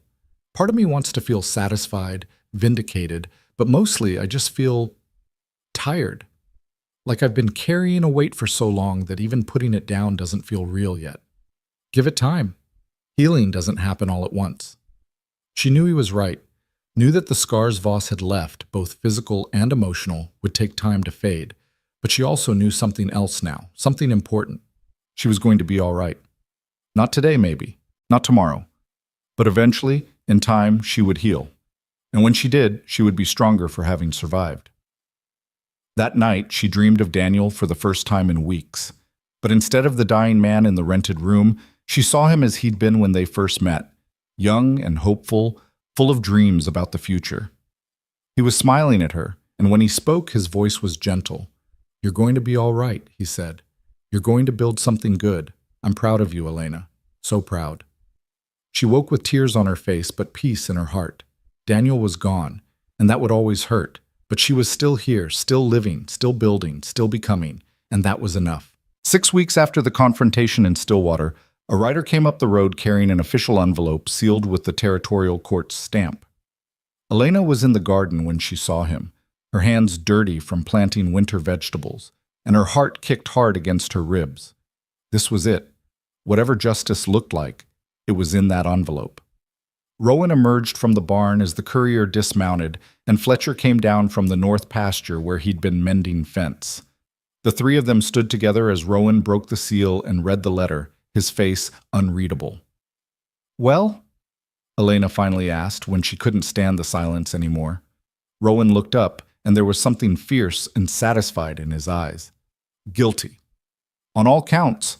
20 years in the territorial prison, no possibility of early release. His assets have been seized to pay restitution to his victims." He handed her the letter. "It's over, Elena. He's done." She took the paper with shaking hands and read the words herself, needing to see them to believe them. 20 years. Clayton Voss would be an old man when he got out, broken and powerless. The thought should have filled her with vindication, with triumph. Instead, she just felt empty. Relieved, yes, but also hollowed out, like she'd been holding herself together for so long that she didn't quite know what to do now that she could finally let go. "You all right?" Rowan asked quietly. "I think so. I spent so long afraid of him, hating him, that I don't know who I am without that fear." She looked at the letter again. "Does that make sense?" "Perfect sense. You've been in survival mode since the day I found you. Now you actually get to live instead of just survive. That's going to take some getting used to. Fletcher cleared his throat. I should give you two some privacy. I'll go check those fence posts again. He left quickly, and Elena was grateful for his tact. She looked at Rowan, really looked at him, and saw the same relief in his eyes that she felt. This had been his fight too, his chance at redemption for the people he couldn't save before. Thank you, she said, for everything. For seeing me when no one else would. For fighting for me when I couldn't fight for myself. For giving me a place to become strong again. You were always strong, Elena. You just needed time to remember it. They stood there in the afternoon sun, the letter between them like a bridge between who they'd been and who they were becoming. And Elena realized something that had been growing in her heart for weeks, but that she'd been too afraid to acknowledge. She didn't want to leave, didn't want to go back to Stillwater or move on to some other town or try to rebuild the life she'd planned with Daniel. She wanted to stay here, on this ranch, with this man who'd shown her what it meant to be truly seen and valued. But she didn't know if that was what he wanted, didn't know if his kindness was just duty or if it meant something more. What happens now? She asked. Now that Voss is gone and the threat is over?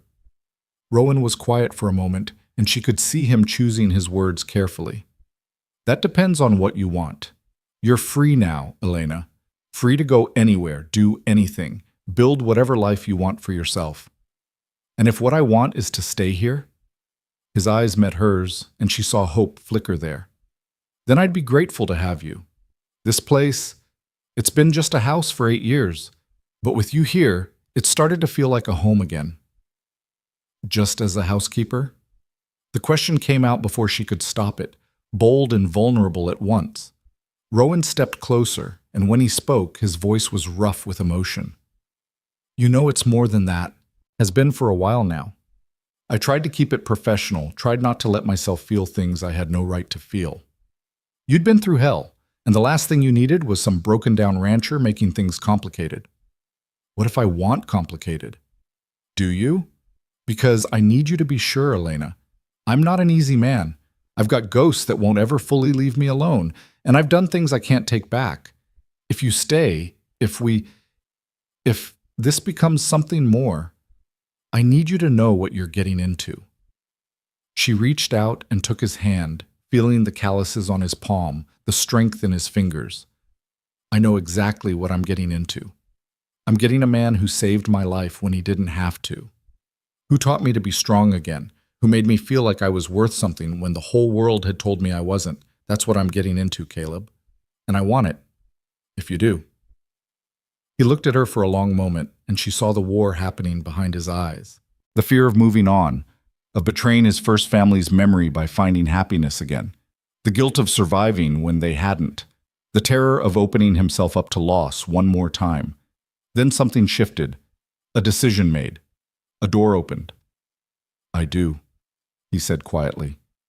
I want it more than I've wanted anything in 8 years. But I'm scared, Elena. Scared of losing someone I care about again. Scared of not being enough. We're both scared. But maybe that's okay. Maybe being scared just means we're brave enough to try anyway. She squeezed his hand. I'm not asking you to forget Sarah and Emma. I would never ask that. I'm just asking for a chance to build something new alongside what you had before. Not instead of it. Alongside it. Rowan pulled her into his arms then, holding her close, and Elena felt something inside her finally, fully relax. This was home. Not the ranch, not the house, but this. Being held by someone who saw all of her, the broken parts and the strong parts, and valued both equally. We'll take it slow, he said into her hair. Figure things out as we go. No rush, no pressure. Just seeing where this leads. That sounds perfect. They stood there for a long time, holding each other while the sun tracked across the sky and the ranch settled around them. Eventually, Fletcher came back, took one look at them, and grinned. About damn time, he said. I was beginning to think you two would dance around each other forever.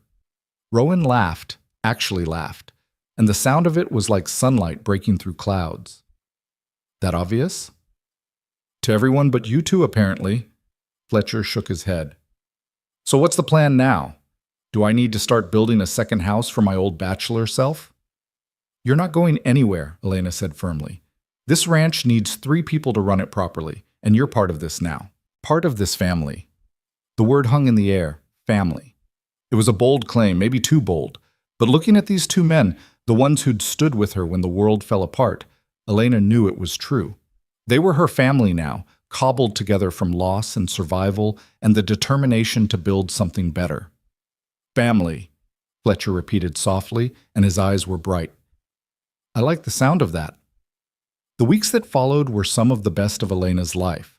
The trial was over, the threat was gone, and for the first time in longer than she could remember, she could simply exist without fear. She threw herself into the work of the ranch with renewed energy, learning everything Rowan and Fletcher could teach her about cattle, about the land, about the 1,000 small tasks that kept a place like this running. She also began to reclaim parts of herself she'd lost. She started riding out alone sometimes, just to feel the freedom of it. She planted a proper garden, thinking ahead to spring and summer harvests. She even started writing again, something she'd loved before Daniel died, but had abandoned in the grinding struggle for survival. And slowly, carefully, she and Rowan built something between them.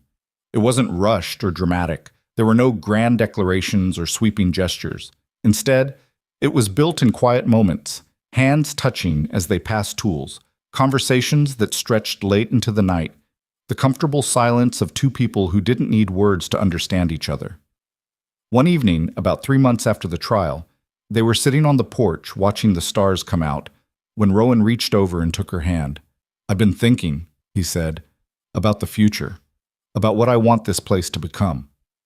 And what do you want? I want it to be more than just a ranch. I want it to be a place where people who've been broken down can come and heal, where someone running from a bad situation can find safety and work and a chance to start over.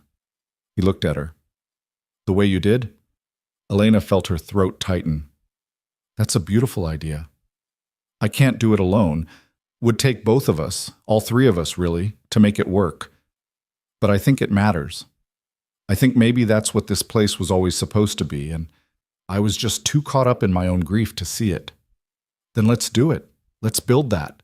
She squeezed his hand. We could start small. Maybe take on 1 or 2 people at first. People Fletcher hears about in town or that the sheriff knows about. Give them honest work, fair wages, a place to get back on their feet. You're sure? It won't be easy. Some of them will have hard stories, might bring their own trouble. I'm sure, because someone did it for me, and it saved my life. Now I want to do the same for someone else. But they started the next month with a young woman named Sarah, a coincidence that wasn't lost on either of them, who'd fled an abusive husband in New Mexico. She was quiet and skittish at first, jumping at loud noises, keeping to herself. But gradually, with patience and space and the steady routine of ranch work, she began to heal. Then came Marcus, a former slave who'd been freed, but had nowhere to go and no skills except the brutal work he'd been forced to do. Rowan taught him to work with horses, and Elena watched the man transform from someone who saw himself as property into someone who understood his own worth. After them came others. A boy whose parents had died in a cholera outbreak, a woman whose town had been destroyed by raiders, a man who'd lost everything in a fire and was rebuilding from nothing. Each of them brought their own pain, their own stories, and each of them found, on this rough patch of Texas ground, a place to heal and grow and become themselves again. The ranch transformed. Where there had been silence and solitude, now there was life. The sound of voices at meals, laughter from the bunkhouse Fletcher had helped build, the sense of community that came from people working together toward something bigger than themselves. Elena bloomed in this environment. She discovered she had a gift for seeing what people needed, for knowing when to push and when to give space. She became the heart of their small community, the one people came to with problems or fears, or just the need for a kind word. And through it all, she and Rowan grew closer. Their relationship deepened naturally, inevitably, until one spring morning she woke up and realized she couldn't imagine her life without him in it. They married in the fall, a year and a half after he'd pulled her from the dirt in Stillwater. It was a simple ceremony in the yard, with Fletcher standing as witness and all the people they'd helped gathered around. Sheriff Marcus came from Stillwater to officiate. And even some of the townspeople who'd turned their backs on Elena before made the journey to celebrate with her now. I wasn't sure I'd ever feel this again, Rowan told her as they stood together under the cottonwood tree he'd planted for Sarah and Emma years before. Didn't think I deserved to, but you showed me that life doesn't end just because it changes. That loving someone new doesn't mean forgetting someone old. Thank you for that. For giving me permission to live again. Thank you for showing me I was worth saving, Elena replied. For seeing me when I couldn't see myself. For teaching me that strength isn't about never falling down. It's about getting back up. They kissed as husband and wife, and the small crowd cheered, and Elena felt something she'd thought she'd lost forever in that street in Stillwater. Joy. Pure, uncomplicated joy. The years that followed were good ones. The ranch prospered, growing from a small operation to a respected community fixture. People came from all over the territory, drawn by stories of the place where broken people were made whole again. Some stayed, becoming permanent fixtures in their growing family. Others healed and moved on, carrying with them the knowledge that they were worth fighting for. Elena never forgot where she'd come from, never forgot the woman who'd lain in the dirt waiting to die, or the town that had looked away. But she didn't let those memories define her. Instead, she used them as fuel, as motivation to make sure no one else had to feel that alone or that worthless. She and Rowan had 3 children over the next several years, 2 daughters and a son. They raised them to be strong and kind, to stand up for people who couldn't stand up for themselves, to understand that privilege carried responsibility. And sometimes, on quiet evenings when the work was done and the children were asleep, Elena and Rowan would sit on the porch and remember how they'd started, how a moment of violence had led to a moment of courage, and how that courage had built something neither of them could have imagined alone. "Do you ever regret it?" Elena asked one such evening, her head resting on his shoulder. "Stopping that day in Stillwater? Taking on someone else's trouble when you had enough of your own?" "Never," Rowan said without hesitation. "That was the day my life started again. The day I stopped just surviving and started actually living. How could I regret that?" "I love you, Caleb Rowan. More than I ever thought I could love anyone again." "I love you too, Elena. More than words can say." They sat in comfortable silence, watching the stars wheel overhead, and Elena thought about all the people they'd helped over the years, all the lives they'd touched, all the second chances they'd given. She thought about Clayton Voss, growing old in a prison cell, and felt nothing but pity. He'd had everything, money, power, influence, and he'd wasted it on cruelty and control. While she, who'd been left with nothing, had built something that actually mattered. She thought about Daniel, her first husband, and sent him a silent thanks. He'd brought her west, given her the chance to become who she was meant to be, even if he hadn't lived to see it. She hoped he'd be proud of what she'd built. But mostly, she thought about the future, about the children sleeping inside, about the people who would come to them seeking help, about all the good they could still do with whatever time they had left. "What are you thinking about?" Rowan asked, feeling her smile against his shoulder. "I'm thinking that I should have died in that street, that by all rights I should be bones in an unmarked grave somewhere, forgotten and unmourned. But I'm not. I'm here, alive, happy, surrounded by people I love. And I'm thinking that every single day since you pulled me from that dirt has been a gift. An undeserved, precious gift. Not undeserved, never undeserved. Maybe not, but still precious." She lifted her head and kissed him, slow and sweet, a kiss that tasted of gratitude and love and the future they'd built together from the ashes of their separate pasts. And somewhere in the hills, a nightbird called, its song carrying across the darkness like a benediction. Elena Moore had been beaten, broken, and left for dead. She'd lost everything, her husband, her home, her hope. The world had told her she was worthless, disposable, someone who didn't matter. But she'd survived. More than survived, she'd thrived. She'd found love again, built a family, created something meaningful from nothing. And in doing so, she'd proven something important, something that every person who came to their ranch learned, whether they stayed a week or a lifetime, that no one was worthless, that everyone deserved a second chance, that strength wasn't about never falling down. It was about getting back up, no matter how many times the world knocked you down. That survival wasn't the end of the story. It was just the beginning. Elena Moore had survived. And in surviving, she'd learned how to truly live. The ranch stood solid against the Texas sky, a testament to everything she and Rowan had built. Inside its walls and across its fields, people who'd been broken were learning to be whole again. People who'd lost hope were finding reasons to keep going. And at the center of it all, a woman who'd once lain dying in the street now stood tall and strong, proof that the human spirit could endure anything as long as it had someone willing to see its worth. She'd been saved by a stranger's courage. And now, every day, she paid that gift forward. That was justice. That was healing. That was how you won against the cruelty and indifference of a hard world. Not by becoming hard yourself, but by choosing every single day to be soft where it mattered, to be kind, to see people not as they appeared but as they could be, to stand up when everyone else looked away. Elena Moore had been knocked down, but she'd gotten back up. And in getting up, she'd shown others they could do the same. That was her victory. That was her triumph. That was her story. And it was far from over.